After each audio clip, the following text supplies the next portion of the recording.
sejam muito bem-vindos a mais um episódio do programa O Manifesto. Eu sou Larissa Morastoni Ron, este é Célio Ron e hoje nós temos um convidado muito especial, Caiuã Girardi. Então, Caiuã, gostaria de se apresentar para o público, falar um pouquinho da tua história, quem é você, o que você estuda. Beleza, meu nome é Caiuã, é um prazer estar aqui no podcast hoje. Sou formado em Ciências Sociais pela FURB, mestrado em Desenvolvimento Regional pela FURB também, e atualmente estou fazendo Geografia na UFSC, né? Geografia Econômica, na área de Geografia Econômica, Desenvolvimento Regional, Planejamento Urbano. Você está fazendo doutorado na UFSC, estou no segundo ano do doutorado nesse momento. E o que tu vem estudando no doutorado? Eu estudo a China, né? Desde que eu finalizei o curso de Ciências Sociais e passei no mestrado em Desenvolvimento Regional. Por mais que China não é um objeto de estudo do mestrado em Desenvolvimento Regional da FURB, eu passei a me interessar a estudar a China quando eu iniciou a pandemia e eu vi todo o aparato estatal que existe lá para continuar organizando a sociedade mesmo com uma pandemia mundial, né? E é só ver o número de habitantes que tem na China, né? Mais de 1 bilhão de habitantes. E o número de mortes, né, é um grande contraste, por exemplo, com o Brasil, que tem mais de 200 milhões de habitantes, mas teve 700 mil mortos, né, quase chegando numa casa de 1 milhão. E lá não morreu nem 5 mil, né? Então, o controle que não o Estado, né, mas o Partido Comunista, né, a legitimidade que o Partido Comunista tem na China, conseguiu controlar, né, o país nessa época do Covid, né, governar de uma forma brilhante, e dessa forma eu passei a me interessar mais em estudar a China, e aí eu conheci o Elias Jabbour, né, através dos podcasts, enfim, eu comecei a acompanhar nas redes sociais. Então a China foi meu objeto de estudo, onde eu estudei o desenvolvimento regional na China no século XX, final do século XX e início do século XXI. Legal, bacana, Caiuã. Então, nós fizemos o convite, né, à tua pessoa, Caiuã, porque a gente ouviu esses comentários de um garoto que estava estudando a China, e como nós somos grandes, né, adoradores da China, eu e o pai, então... Já fizemos um debate aqui sobre a China. Já fizemos um debate sobre a China, mas hoje, especificamente, a gente quer aprofundar esse debate, né? Nós queremos falar um pouco mais sobre a economia chinesa, né, sobre o socialismo chinês, as suas particularidades, e então nós pensamos na tua pessoa, já que tu vem se mostrando aí esse estudioso, tá fazendo um trabalho legal em relação à China, né, bastante aí conectado, então, com Elias, né, pelo que a gente anda vendo, tem anda também trabalhando com Elias, e a gente gosta muito, né, da linha aí do Elias. É bom, Larissa, contar um pouco sobre Elias. Quem é o Elias Jabbour, para os nossos ouvintes aqui saber. Então, quer falar sobre ele, pai? Um pouco que eu sei dele, o Elias Jabbour, ele é militante do Partido Comunista do Brasil, ele é membro da direção nacional do PCdoB, ele é professor da Universidade Federal do Rio de Janeiro, é professor universitário, ele guia como é que se diz, os que guiam o doutorado, como é que se chama lá? Ele faz parte do doutorado lá da universidade, ou de pós-graduação. Ele morou na China durante uns 2-3 anos, que ele participou do Banco Mundial, do Banco dos BRICS, né? Não do Banco Mundial, do Banco dos BRICS, né? Ele participou lá, foi a convite da Dilma Rousseff, quando a Dilma Rousseff foi assumir o banco lá. Não sei se também não foi indicação do PCdoB ou se foi indicação dela, mas eu sei que ele ocupou uma diretoria no Banco dos BRICS, que fica em Xangai, né? Pequim, Xangai, eu acho que fica o banco, né? E aí então, de fato, é um especialista. Elias Jabbour, ele escreveu várias obras sobre a China. Você, professor, pode contribuir melhor com isso. Ele escreveu uma das últimas obras dele de grande repercussão, a Nova Economia do Projetamento, é isso? A China, o socialismo do século XXI, é o último. Esse é o último, mas tem, né, ele escreveu muito sobre como é que a China se desenvolveu, as causas do desenvolvimento. E a gente também quer contribuir com isso. Eu, particularmente, já no outro programa dei um pitaco sobre algumas coisas que eu acho que também contribuem muito com o desenvolvimento chinês, mas vamos conversando. Eu acho que a gente pode começar falando um pouquinho da história, como é que foi, como que a China abriu, então, né, a economia dela, o mercado, como que funcionou esse caminho, porque a gente tem uma China que pós a Revolução tinha um modo, né, de economia, e a partir, então, de 78, a China vai abrir o seu mercado, e aí a gente tem um novo paradigma, né? A China, então, entra numa nova era aí de desenvolvimento e chegou até o patamar que chegou, né? Sendo a segunda maior economia do mundo, né? E aí... E, né, o século chinês. Nós estamos vivendo o século chinês. Com certeza. A China agora é o futuro. Então, o que a gente pode falar sobre isso, Kaiwan? Você teria uma opinião? Então, em 1949 houve a Revolução, né? Liderada pelo Mao. E a partir do momento que houve essa revolução, em 1949, a China passou a adotar, né, o mesmo modelo econômico soviético, né? Então era um modelo soviético, enfim, economia estatizada, né, planos quinquenais, e isso, enfim, reforma agrária e todas as reformas necessárias foram feitas na China, que era um país totalmente agrário, né, naquela época, né? Então, de 1949 até 1978, 79, quando Deng Xiaoping chega, né? Então, passou por todas essas reformas, diríamos, estruturantes, né? De coletivização das terras, enfim, e passou por um processo de urbanização, né? Iniciou por um processo de urbanização. Algo interessante, só fazendo um gancho no que tu falou, o próprio Elias, nessa obra que a gente citou antes, ele divide, né, ali as economias de orientação. Ele sempre fala orientação socialista, né? Ele usa esse termo. Ele vai dividir, como você disse, em dois tipos, né? Um que seria a economia no estilo mais soviético, que hoje a gente não teria tantos exemplos, mas Cuba talvez ainda seguiria esse exemplo, né, de economia. E as economias, então, que ele vai falar planificadas, de orientação socialista. Daí entra a China, o Vietnã, o Laos, enfim, né? E aí a China, então, muda essa orientação em 78, é isso, né? Isso, o Elias, ele fala que é uma nova formação econômica social, né? A abordagem dele é marxista-leninista. Sim. Então ele diz que é uma nova formação econômica social e por isso também a gente não pode utilizar do método, né, e desse olhar do Ocidente que se tem sobre o socialismo, que é um olhar atrasado, né, ainda do que é o socialismo, né, porque ainda se tem na cabeça das pessoas que o socialismo é o que houve na União Soviética, né, foi a primeira grande experiência socialista, né, em um país de dimensões continentais.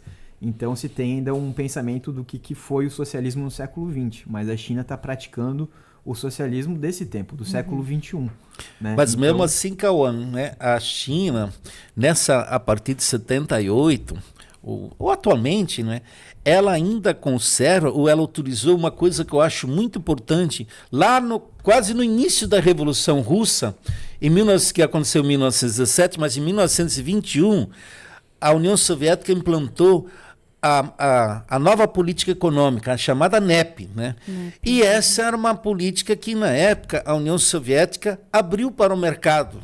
Inclusive o mercado capitalista permitiu a entrada de capital estrangeiro, porque a União Soviética estava destroçada e não havia nem as forças materiais, as forças produtivas estavam muito fragilizadas, e destruídas também pela guerra. Eram 5 anos de guerra, né?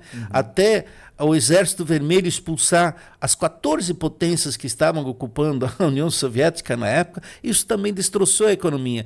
E aí, claro, depois ele traz esses adendos novos, né?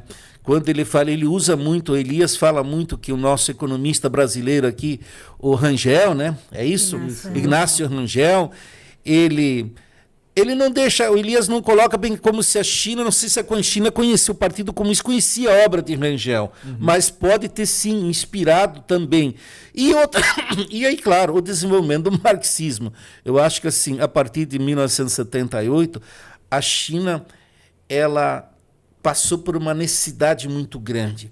E isso eu gostaria de debater, inclusive, com o Elias Jabbour, porque na obra o Elias Jabbour ele não cita isso. Porque a China estava completamente isolada em 1972. Até 1972, a China estava isolada.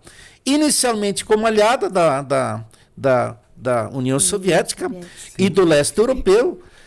E, a partir de 1956, a China não concordou as novas formulações políticas que foram feitas no 20º Congresso do PCUS a partir da ascensão de Nikita Khrushchev. E aí a China, Mao Tse-tung, fizeram uma crítica à União Soviética e ali ficaram congeladas as relações. O que aconteceu? A China estava no meio desses dois blocos econômicos. O bloco socialista, com o qual ela praticamente tinha rompido suas relações e também não tinha relações com o bloco capitalista liderado pelo Ocidente, pelos Estados Unidos. E aí, em 1972, ainda, quando Mao Tse-tung era líder... Né? Não, 72 já não era mais, porque Mao Tse-tung morreu em 76, perdão. Aí, em 72, Richard Nixon, presidente dos Estados Unidos, vai para a China. Então, foi... A abertura mesmo de Deng Xiaoping começou em 1978, mas o Partido Comunista já estava fazendo um ensaio ali, tanto que Richard Nixon foi lá e China e Estados Unidos amarraram relações diplomáticas e comerciais também. Sim. A partir dali, o Partido Comunista já acenou, o Partido Comunista Chinês, que ele precisava de mercado no mundo. Ele estava sem mercado e que ele precisava ir buscar relações comerciais em algum lugar. E aí os Estados Unidos, claro, com a Guerra Fria com a União Soviética, evidentemente tentaram usar a China ali, um usou o outro, tentou usar o outro. Os Estados Unidos ele tinha a esperança de que com essa abertura de mercado, né, a China se tornasse capitalista. Sim, capitalista, isso. E aí, o que ocorreu? Então, em 78, esse projeto estava mais concretizado. Então, se lança naquele momento, então, essa nova política que a China passa a adotar, uma política, de fato, de abertura ao capital estrangeiro, uma abertura ao mercado, e a China começou, a partir dali, fazer relações comerciais com inúmeros países capitalistas, que como os Estados Unidos manipulavam o mundo ocidental, vamos usar essa expressão, o mundo ocidental, o que permitiu que a China também entrasse na Europa, permitiu que a China também entrasse em outros países da Ásia, que eram, digamos, do feudo imperialista americano, vamos assim usar essa expressão. Então, só queria fazer essa observação. Então, a China, ela fez essa mudança econômica inicialmente de forma forçada. Sim. Mas, ao mesmo tempo, ela aproveitou e estudou e conseguiu o que tu colocou aqui, que o Elias Jabbour colocou. Ela conseguiu, de certa forma, construir um novo projeto de socialismo, uma nova política, um novo sistema econômico e social, que não é nem o que ela chama de socialismo, o socialismo chinês. Né? Então, mas, sei se tu quer complementar isso. Tem uma frase muito boa, né, que daí acaba diferindo, né, do socialismo chinês, que diríamos ele começa a se reformular na década de 70 com o Deng Xiaoping, que o Deng Xiaoping fala, não importa a cor do gato, o importante é o que ele caça o rato. Né? É verdade. Então, a partir desse momento que a China passa por esse período de reforma e abertura, né, então ela passa a integrar o mercado mundial, né, e com isso também fazer a abertura das zonas econômicas especiais, né, que são os grandes centros urbanos que estão dentro da rota, diríamos, marítima, para interligar o mercado interno chinês com o mercado internacional, né? E assim chegar às empresas estrangeiras, os investimentos estrangeiros nessas zonas econômicas especiais que serviram de laboratório para depois aplicar essa política no restante do país, né? E isso também acabou desencadeando o que a gente chama do desenvolvimento regional que não é equilibrado, né? Então houve disparidades, né? Já existia uma disparidade muito grande entre os as regiões chineses com as áreas rurais, e com isso, né, com a abertura do mercado chinês nessas zonas econômicas especiais, se aumentou ainda mais, né, a distância, né, a disparidade de salário, enfim, de condições de vida do mundo rural para o mundo urbano. Né? E a China no século XXI ela vem passando por um processo de urbanização muito rápido, né? Então, vem consertando hoje essas disparidades regionais. Eles vêm trabalhando. E ali, claro, entrou inicialmente essas grandes obras de infraestrutura, trem para tudo que é lado, e rodovias gigantes, aeroportos. Era justamente para interligar, para que o desenvolvimento econômico não acontecesse só no Pacífico, ou lá em Shenzhen, em Xangai, nessas cidades ali em Hong Kong, né? Então, hoje a China está trazendo esse desenvolvimento para todo o país, distribuindo a riqueza pelas regiões. regiões, inclusive indo para o Tibete, levando desenvolvimento ao Tibete. A China conseguiu fazer isso com muita sagacidade, né? Ela abre, então, a economia porque ela precisava desenvolver, né, as forças produtivas. Ainda era um país muito agrário, né, não tinha desenvolvido, e a China sabia que daí o caminho para isso era realmente estabelecer essa nova política, né? E foi, então, com essa abertura, e realmente as mudanças foram enormes, né, que aconteceram, e a gente, né, vem observando até hoje. Né, a China colhe os frutos aí dessa política, e alguns dizem talvez uma nova etapa aí está começando. Alguns ainda colocam, o Elias coloca como um socialismo que ainda está na sua fase embrionária, mas ele está se desenvolvendo, ele está crescendo. A própria China, o Partido Comunista Chinês, ele classifica essa etapa do desenvolvimento econômico deles hoje como a etapa inicial ainda. Eles se colocam bem no início do socialismo. Um socialismo ainda bem infantil, né? Eles colocam... Não sei se é infantil, mas jovem, né? Jovem. Então, mas para continuar ali, então, assim, o que também precisa se levar em consideração, professor Cauã, é que ali a China, quando ela faz esse plano, o Elias Jabbour coloca isso, ela faz todo um planejamento econômico. Ela nunca abandonou os planos quinquenais, que eram também feitos na União Soviética. Ela nunca abandonou o planejamento. Os que ele chama o projetamento, que é mais amplo. O que a União Soviética fazia mesmo era um planejamento, né? A China, ela deu um passo a mais e passou por uma planificação total da sua economia, né? Então ela tem um controle hoje total da sua economia e de forma tudo planificada, né? Enfim, e ela consegue... o PCC, né, o Partido Comunista da China, ele é muito, muito maleável, né? Em relação a conseguir se adaptar às novas realidades e às novas... os novos desafios, né, que eles se tem no século compreendem XXI. as mudanças, né, do mundo e se adaptam a elas, né? Eles passam a compreender e tentar compreender as contradições do mundo real, do mundo material concreto, né? Claro. E a União Soviética, né, claro que são vários motivos. Eles aplicam o né? materialismo dialético nesse momento, materialismo né? histórico dialético, né? E totalmente com uma base leninista, né? E a União Soviética, né? Claro que são vários motivos, e a conjuntura mundial daquela época fez com que o que ocorreu, o colapso na União Soviética, também o que o Elias ele comenta que a União Soviética não conseguiu fazer o que ele chama de destruição criativa, né? Porque na verdade Schumpeter chama de destruição criativa, né? Que eles conseguiram criar tecnologias, né? Grandes investimentos em tecnologia, tecnologias de guerra no caso, mas não conseguiram espacial e não conseguiram transformar para energia tecnologia civil, né? Isso, e doméstica no caso, isso. né? Então essa diríamos rigidez da economia soviética, né? Fez com que chegasse um momento que quebrasse, né? Mas eu acho, Cauã, aqui entraria um economista, ele era muito bom nisso. Ele me ajudou aqui em Blumenau, na cidade de Blumenau, fundar o PCdoB, que é o Lacy Lombardi. Não sei se você conhece o Lacy Lombardi. Não conheço. Era economista do CETERB aqui. Ele... Na época de estudante, quando ele me ajudou a fundar o PCdoB em Blumenau, nós debatimos muito. Eu não sei se o Elias Jabbour aborda essa questão, porque eu confesso, eu não sou um estudioso grande do Elias Jabbour. Ainda não tive tempo muito de me ater aos estudos dele. Mas eu gostaria de debater isso com ele. E o que aconteceu? Porque a União Soviética, se você for olhar... Até 1956, a União Soviética tinha um grande desenvolvimento econômico. Então não dá para pegar... Claro, aqui nós não estamos para comparar nesse nosso podcast aqui, comparar o desenvolvimento soviético com o desenvolvimento chinês, mas mereceria.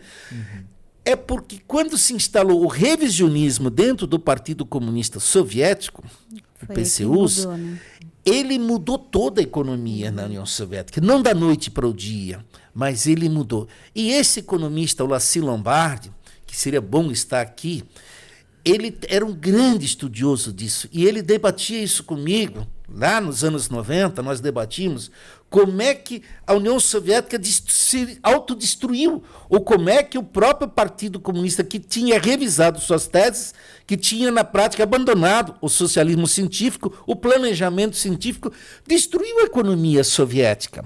E isso foi a causa da queda da União Soviética. Então, a queda da União Soviética e a falta de desenvolvimento econômico, tanto que em 1985, quando Mikhail Gorbachev tinha chegado ao poder, nunca me lembro, ele que foi o último grande traidor do socialismo, a União Soviética só tinha crescido 1% o PIB naquele ano, em 1985.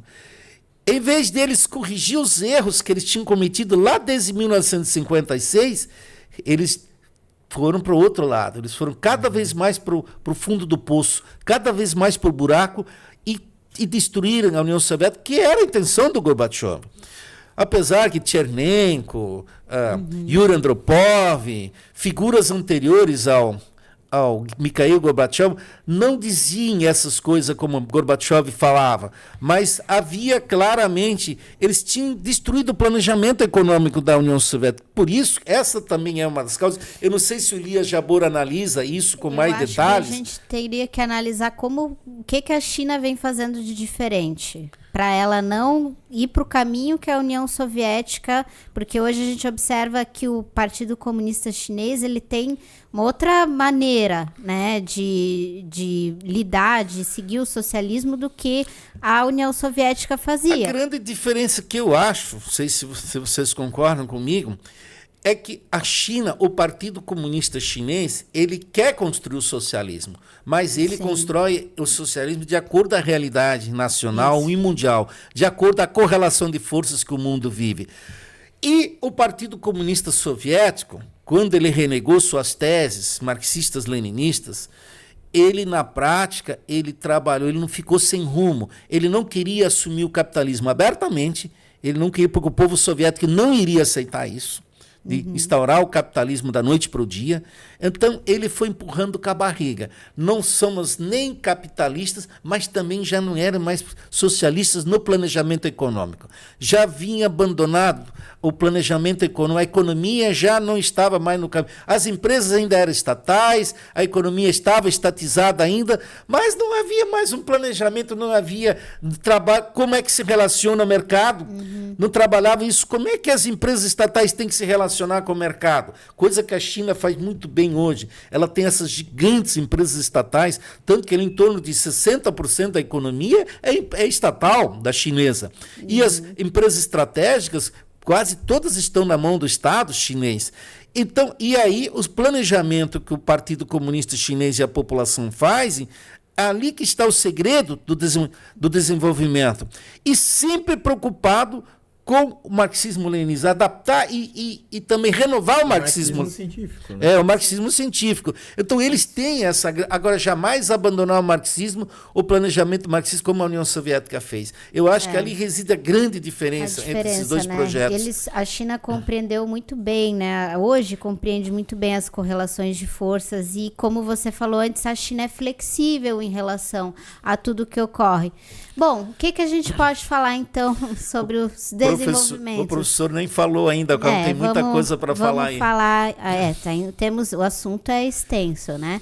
O que nós podemos, Kaiwan, assim, o que você vem estudando aí das mudanças da China, como que foram esses últimos anos os avanços da China econômicos, sociais, o que a gente tem de bom e o que a gente vai esperar aí da China no futuro? Para explicar a atualidade, eu gosto sempre de ir lá no passado, né? Sim. Então, a gente já comentou um pouco sobre a Revolução de 1949, algumas reformas que o Mao aplicou à China, né? E diríamos que a China teve uma economia até 1978, 1979, uma economia de um modelo soviético ainda, né? E a partir da década de 70, com Deng Xiaoping, né? Que vai até o início dos anos 2000, ou até quase os anos 2000 mais ou menos, ele parte para uma abertura de mercado, né? Então, como eu comentei, teve essas zonas econômicas especiais que serviram de um grande laboratório de desenvolvimento para ver como se comportava a economia chinesa, né? E a partir disso a China passou a se urbanizar, né? Passou a ter grandes centros urbanos, enfim. Então a taxa de crescimento urbano deu um salto enorme, né? Se a gente analisar da década de 70 até hoje, a gente está chegando hoje a mais de 60% da população chinesa e a gente está falando de bilhões de pessoas, né? Sim. Hoje já são em áreas urbanas e até 2030 é para chegar a praticamente 70% dos chineses vão estar em áreas urbanas, né? Então a gente vê às vezes notícias na mídia, né, ocidental, que tem esse olhar ocidentalizado da China e não compreende o que é a realidade chinesa, que é um país milenar, até com uma base teórica, filosófica, diferente da nossa, que é o confucionismo. Então, eles... Conseguiram unir o marxismo e o confucionismo. Eles conseguem construir, né, grandes cidades, né, com uma estrutura de primeiro mundo, seja de metrô, seja de aeroporto, enfim, ruas, prédios residenciais, comerciais, e a partir dali começar a habitar aquelas cidades, né? Então, se tem aquelas manchetes, tipo, cidades fantasmas da China, né? Para mim, isso é o planejamento urbano, né? Eles conseguem construir uma nova cidade, habitar essa nova cidade e não ter um crescimento desordenado da urbanização, né? Que a China se aplicou o Hukou, né? Até que tu fala isso. Eles levaram 600 milhões de pessoas de 10 anos, isso, acho que foi isso, de 2000 a 2010. Acho que foram quase, não sei se foi 200, 600 milhões de chineses que migraram do campo para a cidade. Mas eles não criaram favela, eles, como os outros países do mundo fizeram, eles não criaram os desempregos, aquelas pessoas sem futuro, sem rumo. Morador de rua, enfim. Isso foi um milagre, isso é conhecido como um milagre chinês, né? Existem regras, né, na China, né? Uma pessoa que mora numa área rural, ela não pode ir para uma área urbana, né? Agora está mais flexível, né? Mas ela não pode morar numa área urbana sem um emprego em uma faculdade, né? Sem a comprovação que vai lá estudar e trabalhar, ou que só vai trabalhar ou estudar. Um dos dois tem que ter, né?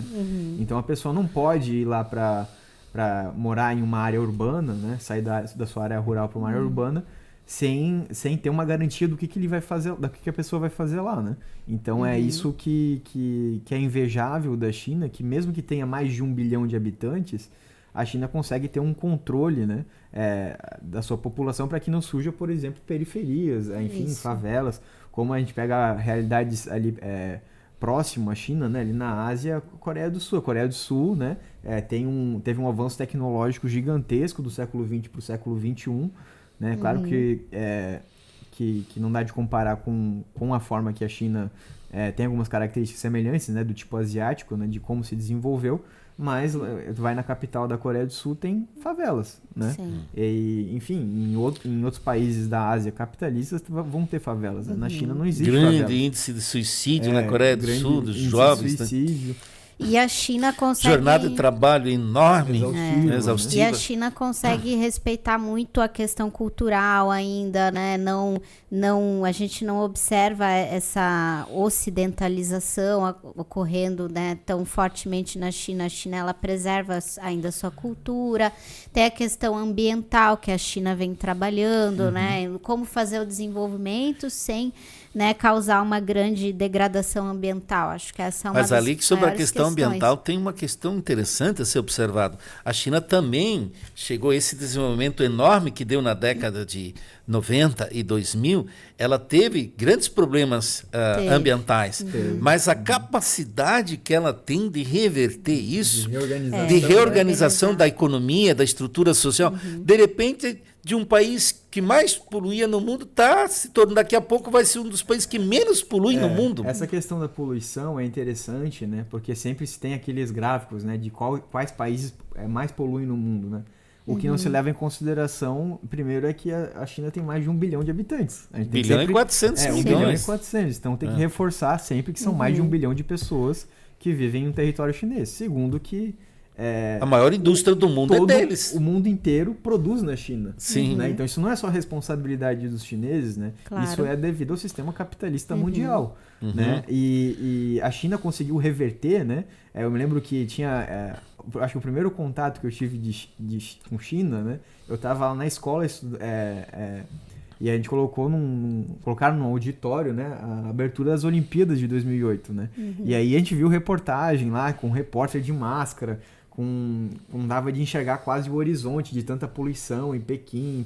É que lá já começou uma política ambiental, né, para reverter essa questão. Eles deslocaram, naquelas Olimpíadas, fecharam 1.200 empresas em torno de Pequim. Olha só, isso foi uma coisa... Justamente empresas que poluíam. Isso. Fecharam, as relevaram embora, as modificaram. As empresas que mais poluíam na China, né, elas foram para outros países, né, para países mais periféricos da Ásia. Né? Foi para Bangladesh, foi para o própria Laos, Índia, Vietnã, Índia, porque a China passou por uma etapa ali, né, a partir da década de 70, com todo o catch-up que ocorreu na economia, que trouxe as empresas estrangeiras, né? Dá um exemplo, Toyota. A Toyota começou a produzir lá na China, ter as plantas industriais lá na China, utilizando, claro, naquela época, de uma mão de obra barata, que hoje não é mais barata, né? Não. E por isso essas indústrias, né, que exploram bastante a mão de obra, já não faz mais sentido produzir lá na China, porque existem países mais periféricos em outra etapa de desenvolvimento que tem uma mão de obra muito mais barata que da China, que a China já passou por isso. Né? Então, por exemplo... ali que às vezes o Ocidente aqui não sabe, os nossos estudiosos da China, muitas vezes as pessoas que observam a China não cuidam. A China, e você talvez possa contribuir, cada 3 anos, a cada 5 anos, não lembro mais, ela dobra o salário em valor real.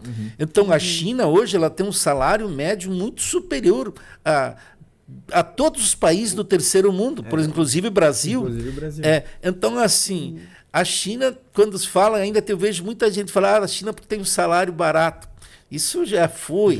Isso é passado, não existe mais hoje. Ou a mão de obra escrava ainda, né? Nos meus artigos eu sempre falo a China do século XXI, né? Porque as pessoas ainda se confundem a China do século XXI com o que foi a China do século XX. Sim, que a China está passando por uma transição muito rápida, né? Exato. Ela é uma grande metamorfose, né? Tipo, é só acompanhar, por exemplo, a construção de ferrovias, né? Que o Elias estudou bastante.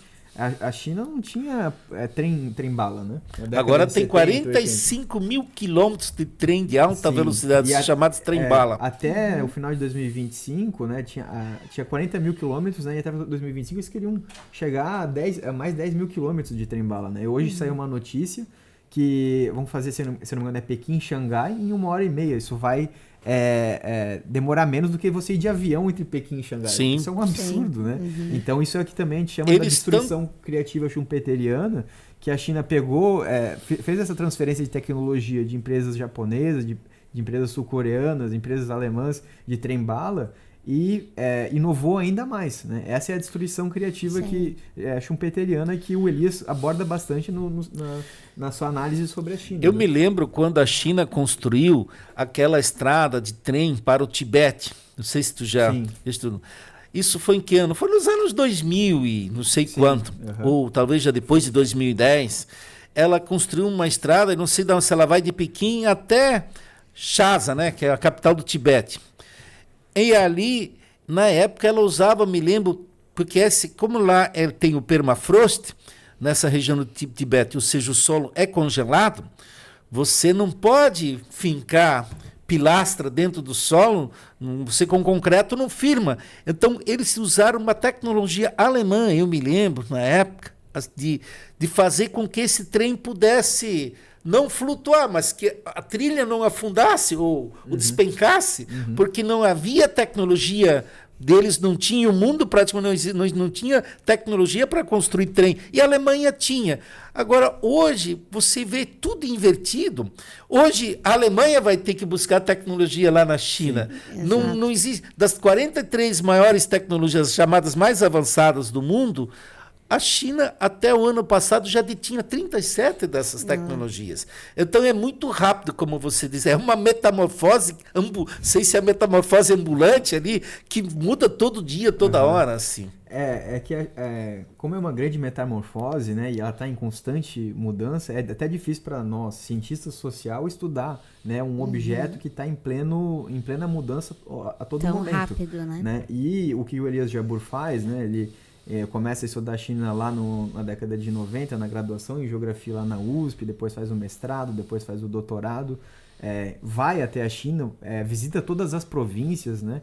Ele pega várias, ele tem um podcast que ele fala que ele pega vários dados de diversas empresas de todas as províncias que ele visita e faz essa dissertação de mestrado, faz essa tese de doutorado. É que o Elias traz um novo arcabouço teórico conceitual para compreender a realidade chinesa de hoje, né? A realidade chinesa de hoje, né? A gente não consegue utilizar o arcabouço teórico conceitual do Ocidente, né? do marxismo europeu, para compreender a China, porque a gente tem que compreender a realidade chinesa. E muito menos os economistas liberais, né? E muito menos, né? A China ela se distancia cada vez mais de um capitalismo de Estado, né? Do que eles chamam de capitalismo de Estado, que é o que os liberais dizem que a China né? Um grande capitalismo de Estado. A gente já discutiu sobre isso, a gente discorda muito. E também, né? Não é nem o Jabbour não é nem ortodoxo nem heterodoxo, ele fala, né? Ele é talvez terceira via não é um termo correto, né? Mas ele é uma terceira concepção do que é a China hoje, né? Então, esse novo arcabouço teórico conceitual que ele traz, ele adapta a economia do projetamento do Rangel, que ele estuda a realidade brasileira, para elaborar a teoria da economia do projetamento, e aí ele chama de nova economia do projetamento para tentar compreender a materialidade concreta chinesa hoje, né? E esse é o maior desafio que hoje os marxistas, que eu chamo marxistas utópicos, né, que a gente tem dentro da academia brasileira, que eles não conseguem enxergar as experiências socialistas partindo da realidade nacional. Eu te diria uma coisa, Cauã. Como eu sou militante comunista há muito tempo e venho acompanhando, obviamente, a China e desde Deng Xiaoping, eu venho acompanhando a China, claro, não ainda com aquele olhar, digamos assim, mais você ter querer saber com mais profundidade, mas vem acompanhando. O que ocorreu no mundo? Então, nós comunistas, nós tínhamos claramente, sempre presente, que as teorias ocidentais, mesmo essas, muitos que se titulavam marxistas, como tu disse, as outros que eram os economistas liberais, não tinham nada a ver com a realidade da China. Mas demorou muito para ir ali. O Elias Jabbour tem esse grande mérito, porque essas teorias você só encontrava nos documentos do Partido Comunista do Brasil, o único laboratório político, só que nosso partido era um laboratório político, também econômico, mas nós não tínhamos economistas da cátedra que fossem lá em loco estudar a China e de fato fossem trabalhar e escrever, porque muitas vezes, eu tenho certeza, por exemplo, João Amazonas, falecido presidente do PCdoB, era um grande conhecedor dessa questão da China. Grande amigo do Elias, né? O Elias é um grande amigo do Sim, mas ao mesmo tempo ele não escreveu teses, como Elias tem a oportunidade de ser economista, ser professor universitário, porque o engraçado, eu não sei se tu concorda, no Ocidente, as teorias brotam muito da universidade. Fora da universidade, você até pode escrever boas obras, você pode escrever teses bonitas, boas, de cunho científico, mas parece que não tem aceitação. Agora, no mundo acadêmico, no mundo universitário, aí elas conseguem atingir os jornais, porque o difícil é chegar na grande mídia, porque a grande mídia que elabora, ou ela que faz o pensamento, ela que difunde o pensamento. E aí, quando o Elias hoje, de certa forma, ele consegue, ainda não, mas um pouco ele atinge certa mídia liberal, burguesa. Agora, porque senão prevalece o que está na academia, os conceitos eu acho que dos economistas é um dos poucos, né, que vai para esse caminho, porque a maioria é liberal, não traz. Quem é que hoje se propõe a discutir China assim? O Elias não dá, por exemplo, entrevista na Globo News, né? Não dá entrevista na CNN, né? Ele dá entrevista, né, nos meios mais alternativos, podcasts, né? Ele vai praticamente muito. Toda semana tem um podcast novo com o Elias, né? E ele tá e essa participação desde o podcast fez com que essa visão que ele tem sobre China, essa visão que ele tem sobre até mesmo sobre a geopolítica e sobre o Brasil, acabar se propagando bastante, principalmente entre a juventude e entre os universitários, né? Eu sou um pouco disso, né? Eu fui influenciado por isso. Porque a juventude está mais acompanhando essas mídias alternativas, não tanto as grandes mídias, porque a grande mídia está bem atrasada nesse sentido, né? Hoje, eles ainda estão naquela visão da China do século passado, né? Eu acho que se um Elias Jabbour é entrevistado na Globo News, ele vai dar uns 5 nós nos apresentadores. Né? Não tem preparo para discutir. Não existe preparo hoje dessa mídia tradicional burguesa, né, de discutir e debater nesses pontos que o Elias traz a China. Eu não sei, Cauã, se você presenciou, talvez você não presenciou mais essa fase. Eu me lembro nos anos 90 e nos anos 2000, a década de 2000, o que mais os economistas disseram, mas ainda hoje tem, mas hoje é muito raro escutar eles falar isso. Eles dizem, não, a China... Você disse isso antes, que era o pensamento dos americanos, mas claro que era o pensamento americano, mas os economistas alardeavam isso durante décadas, dizendo, não, a China agora ela está numa economia de mercado, o Partido Comunista continua no poder, um partido único, diziam, mas isso tudo vai acabar. Daqui a pouco o capitalismo vai ganhar essa parada, vai levar. Sempre a China vai acabar. Fora que na mídia, nessa mídia, né, na grande mídia, todo ano dizem que a China vai quebrar, né? Sim. Todo ano a China vai quebrar e ela já está aí há 40 anos crescendo mais de 5% ao ano, né? Se tu lê aqueles economistas do capital financeiro, especialmente, eu adoro ler eles, por incrível que pareça, eu adoro ler eles, porque eles sempre eles trazem aquelas notícias bombásticas, como tu diz. Não, agora eles dizem, tu vê, no começo do ano eles dizem, a China deve ter uma grande desaceleração econômica. Esses dias atrás a China divulgou os dados econômicos, o que aconteceu? Meu Deus, acima da expectativa, acima do que ela mesma da meta que tinha proposto. E daí eles não vão lá se redimir depois, eu peço desculpa, eu escrevi algo que não era. Né? Aí nunca vão pedir desculpa e se autocriticar. Eles não acertam nem as previsões do Brasil, né? Esses dias saiu uma pesquisa que mais de 50% das previsões do mercado, dos economistas brasileiros, enfim, do mercado, errou, né? Erraram, né? Sobre o que aconteceria com a economia brasileira, né? Então existe um despreparo hoje muito grande em relação a o que a gente chama, né, o que a mídia chama de especialistas e que, na verdade, a única coisa que eles fazem é dar opinião do que o mercado acha, né? É que eles usam bem isso, o mercado. O que o capital financeiro pensa? Então, se o Brasil, segue por a financiarização. Se o Brasil, por exemplo, perde $1 bilhão de dólares, por exemplo, na Bolsa de Valores, pode ser, ou nos títulos da dívida pública, em qualquer investimento do capital, ou genericamente chamado de mercado, ele já anuncia uma catástrofe. Só que o que vale na economia é a economia real. Essa que está lá, essa que produz, essa que gera emprego, essa que aumenta o PIB ou diminui o PIB. E isso, de fato, eles não levam em consideração. E a China vai contra essa financiarização, né? Você falou essa palavra financiarização, parece que desbloqueou algumas coisas que eu estava pensando em falar aqui. Que é o que a China faz, que ela faz um caminho totalmente inverso do que a maioria dos países do sul global faz, que é um caminho inverso ao consenso de Washington, né? Então a China não aplicou as políticas neoliberais que o consenso de Washington queria que os países do sul global aplicassem para, diríamos, se adequar à economia mundial, né? A China ela construiu uma globalização, mas uma globalização do estilo dela, uma globalização não neoliberal, uma globalização solidária, tanto que a China, nós não falamos, por exemplo, aqui dos investimentos que o caminho da seda, a rota da seda, a nova rota da seda, foram mais de $1 trilhão investidos nesses 10 anos, é isso? Nesses 10 mil.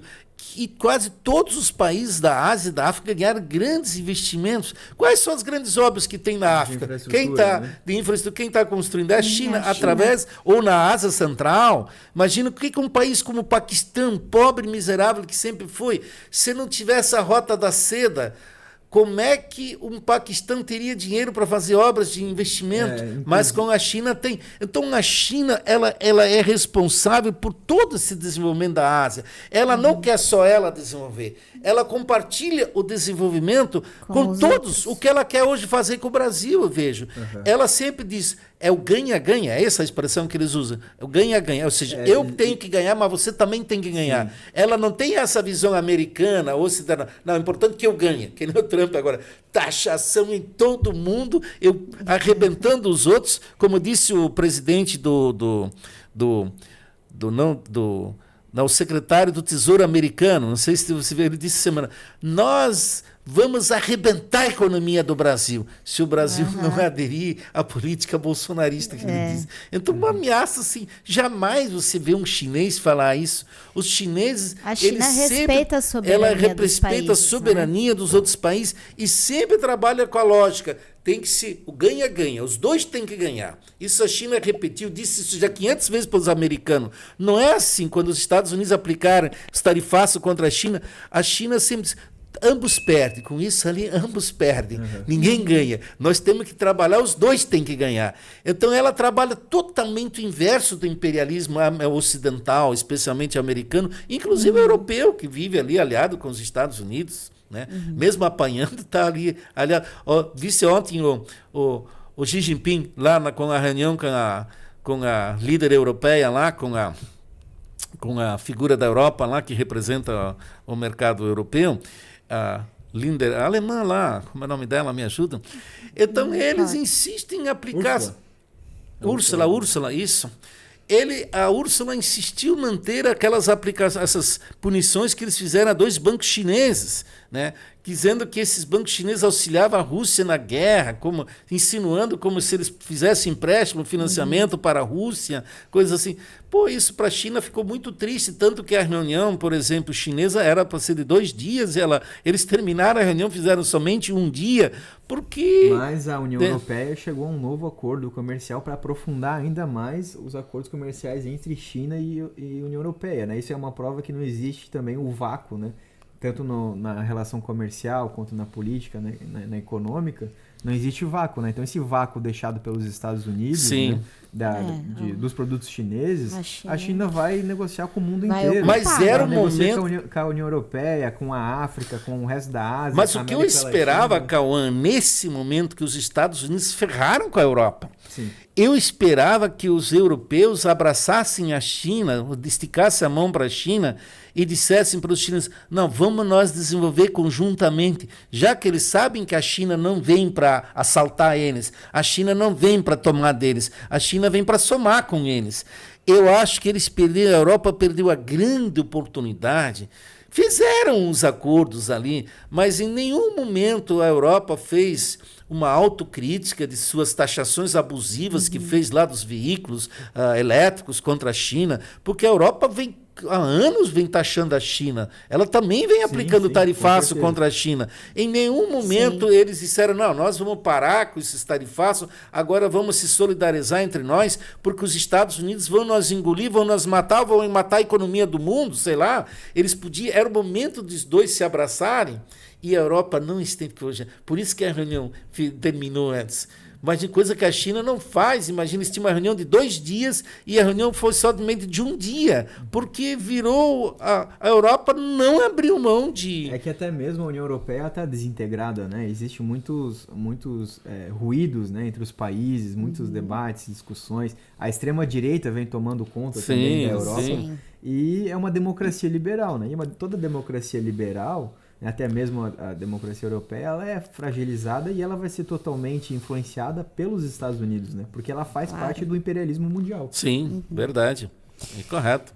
E então, pessoal, alguma outra questão que vocês querem levar em consideração da China? Levantar outros pontos? Eu diria, Larissa, que a China, e o que Elias Jabbour coloca, esse novo projetamento da economia chinesa, ele tende assim, por mais que a China sofre bloqueios econômicos, sofre tarifaços e sofreu até pior que o nosso, os Estados Unidos chegaram num momento de taxar em 145%. Claro, depois retiraram, negociaram, então ainda não fecharam, acho que um acordo definitivo, mas estão lá discutindo até para fechar um acordo. Mas a China, do jeito que ela vem levando, ela... por mais que ela seja cercada, isso pode até fazer com que ela reduza o crescimento econômico. Isso eu acho que é possível. Se a Europa e os Estados Unidos se unirem fortemente, conseguirem aliados na Ásia, eles podem até restringir o crescimento chinês em algum percentual menor por ano. Isso não vamos negar. Agora, não vão conseguir destruir a economia chinesa. Vide o que os Estados Unidos fizeram, o governo Trump fez no primeiro mandato, e o Biden fez isso, ampliou, quando eles taxaram os semicondutores, ou quando eles impediram vender semicondutores para a China. Ou seja, a China não poder comprar um chips para botar numa máquina dos Estados Unidos, de empresas que tivessem relação. Não era só dos Estados Unidos, era da Holanda, porque a Holanda tem bastante produção, tem uma empresa competitiva, de Taiwan, que é ali do lado, que eram os que fabricavam os chips, ou a própria Coreia do Sul, os chips mais avançados naquele momento. Mas nesses 5 anos, o que a China fez? Ela superou esse bloqueio, essas barreiras, e ela se tornou praticamente autossuficiente. E agora, por incrível que pareça, a empresa americana, que é a Nvidia, não é isso? É sim, eu estou pronunciando esse nome. Ela que era proibida de vender chips para a China, agora voltaram atrás e disse que pode vender. Só que o mercado chinês agora já está ocupado pelas próprias chinesas. Eu sempre digo que agora, no século XXI, bloqueio econômico, né? Os Estados Unidos fazem bloqueio econômico, impor bloqueio econômico para outros países é um tiro no pé. Né? Porque é a partir desse momento que os países vão buscar autossuficiência na sua cadeia produtiva. Claro. E assim é o que está ocorrendo na China, né? Funciona então, como países pequenos, como Cuba, né? Eventualmente. Sim, fizeram isso durante muito tempo com a Coreia do Norte, mas a Coreia do Norte também escapou. A Coreia do Norte conseguiu desenvolver tecnologia própria, em tudo praticamente está desenvolvendo e está escapando do bloqueio. E Cuba uma hora também vai escapar desse bloqueio. Eu acho que o caminho tanto para Cuba quanto para a Venezuela, na questão dos bloqueios econômicos, né, é a entrada no BRICS, né? Porque o BRICS, né, com o apoio, tendo o Brasil, né, que a ideia de uma moeda do BRICS para negociar entre os países do BRICS foi do Brasil, né? Sim. Vazou essas informações, né? E com a Rússia e com a China, né, estão criando um novo sistema, né? O SWIFT lá, o novo SWIFT, né? Que existe o SWIFT e através do SWIFT que é o único sistema que dá de fazer essas negociações entre países. E a China criou dela. Ela criou dela, dominado pelos Estados Unidos, né? A partir desse bloqueio o país não consegue fazer mais nada, né? E foi assim que Venezuela, que países do Oriente Médio, que Cuba sofreram duras sanções comerciais e que não conseguiam mais movimentar a sua economia. Mas agora já existe uma alternativa, né? Que é o BRICS, que é esse sistema que a Rússia criou, que a China criou, que faz com que drible essas sanções econômicas e fazem com que esses países continuem se desenvolvendo, né?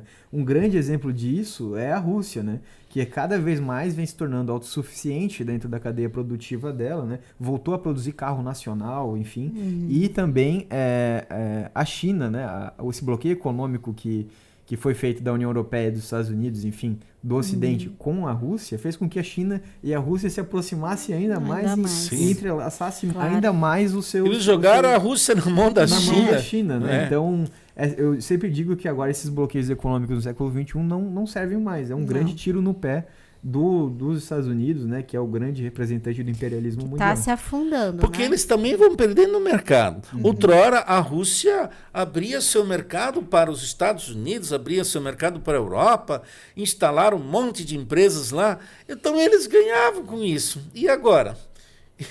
Eles saíram de lá, inclusive fizeram as empresas sair. Agora a Rússia ocupou essas empresas, botou empresas nacionais lá. A Rússia ela nacionalizou todas as empresas que saíram, né? Inclusive, por exemplo, um exemplo claro disso é o McDonald's. O McDonald's saiu da Rússia. A Rússia foi lá, tomou conta do McDonald's, que não é mais McDonald's, criou uma marca nacional e continuou operando. Essa é a inteligência que os povos têm que usar. A soberania nacional, que nós vamos falar outro programa, talvez vai ser sobre soberania nacional. Soberania nacional não se negocia, né? E a soberania nacional com o Sul Global alinhado, organizado através do BRICS, com certeza os países do sul global vão conseguir atingir essa soberania que Mas, até Cauã, então não tinha eu não como. sei se tu tem a minha ideia. Eu defendo que o BRICS, ali nesse aspecto, até divirjo com o Lula, que o Lula não quis abrir muitos BRICS para tantos países. Eu colocaria 180 países nos BRICS. Eu colocaria. Eu faria 2 blocos mundial. Eu faria o bloco americano e seus lacaios lá, fiquem lá, e o BRICS como o restante do mundo. Eu faria isso. Porque eu acho que essa é a saída, no meu entender, para você enfrentar um imperialismo tão cruel como esse que está ali hoje. Não sei se tu concorda comigo.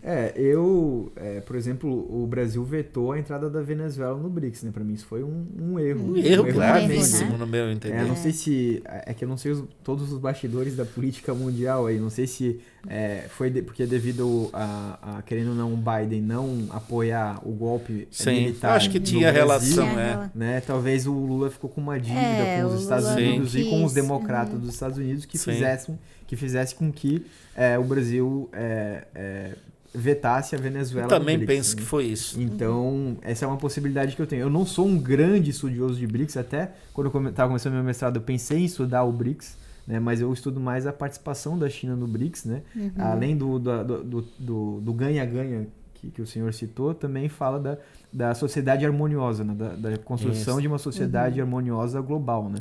Enfim, então acho que a conclusão que eu posso chegar, né, é talvez também comentar sobre essa... Não é uma janela de oportunidades que o Brasil está tendo, né? É uma porta escancarada que o Brasil está tendo de desenvolvimento, né? Acho errado a não adesão formal da nova Rota da Seda. O Brasil não entrou formalmente na nova Rota da Seda, né? Fez o que eles chamam de sinergia, esse papo de sinergia, para mim é uma enrolação. Né? Claro que também se aprofundou nas relações econômicas e comerciais com a China, mas poderia se aprofundar ainda mais e a China poderia fazer grandes obras de infraestrutura e transferência de tecnologia para o Brasil, como trens balas, por exemplo. Com né? certeza. O que o Brasil estava fazendo, por exemplo, antes do golpe da Dilma, né? Lá até 2016, era penetrando na economia africana e fazendo grandes obras de infraestrutura na África, né?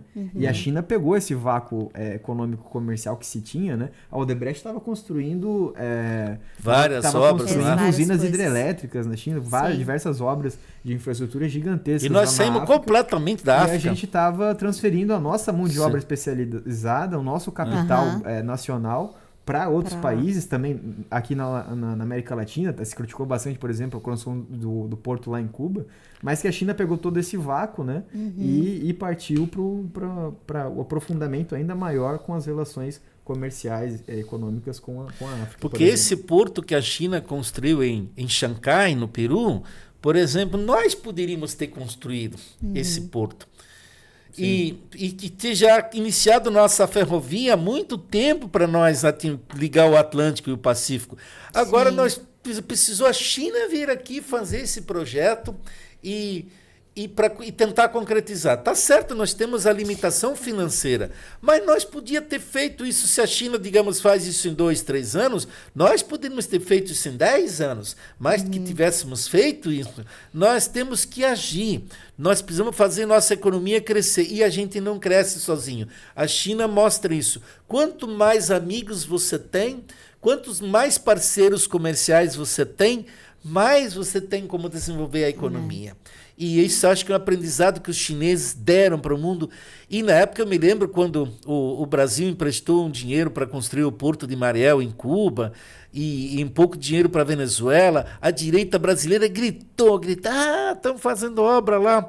Mas, compensação, as nossas empreiteiras, que nem a Odebrecht, estava fazendo obra pelo mundo inteiro. Quanto dinheiro essa empresa ganhou lá fora? Quantos engenheiros brasileiros trabalharam nessas obras lá fora? E muitos engenheiros foram demitidos com a Operação Lava Jato. A Lava Jato quebrou tudo, acabou com tudo isso. O Brasil, eu não me lembro, mas perdeu milhões de empregos, né?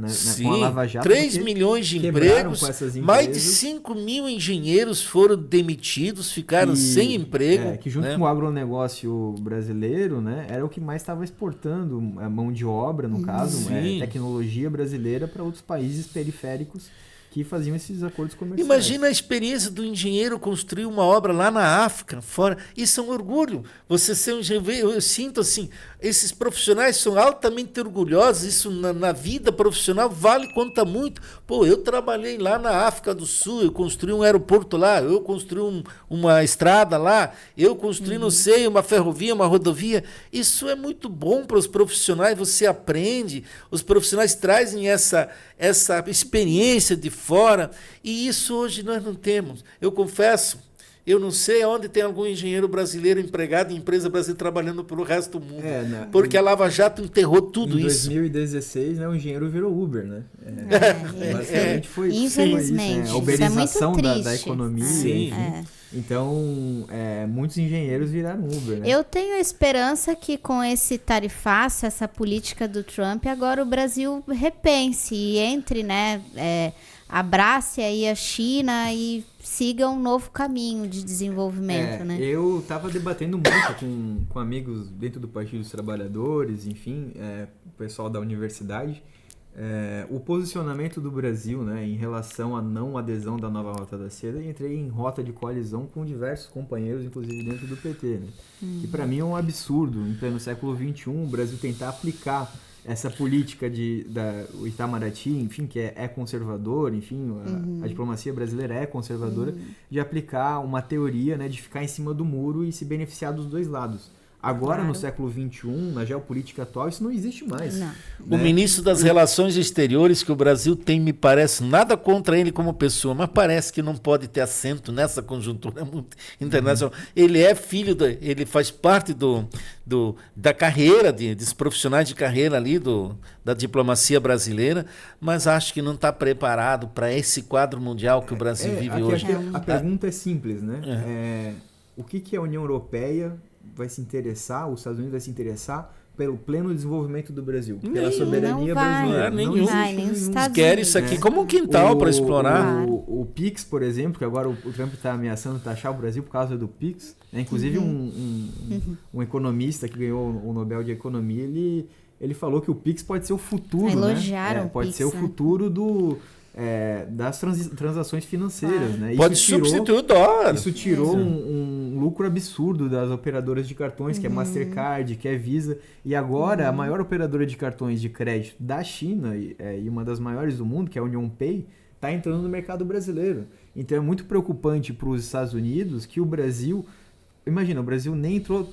também faz sentido, né? Talvez o Brasil ele sempre está ressabiado, né? Ficar com um passo atrás em relação à adesão da nova Rota da Seda, que se o Brasil já fez esses grandes acordos comerciais com a China, né? E só chamou isso de sinergia, né?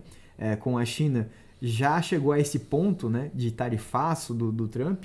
Imagina quando o Brasil entrar nessa nova Rota da Seda, né? Mas aí isso é uma coisa que a gente precisa debater também, né? Mas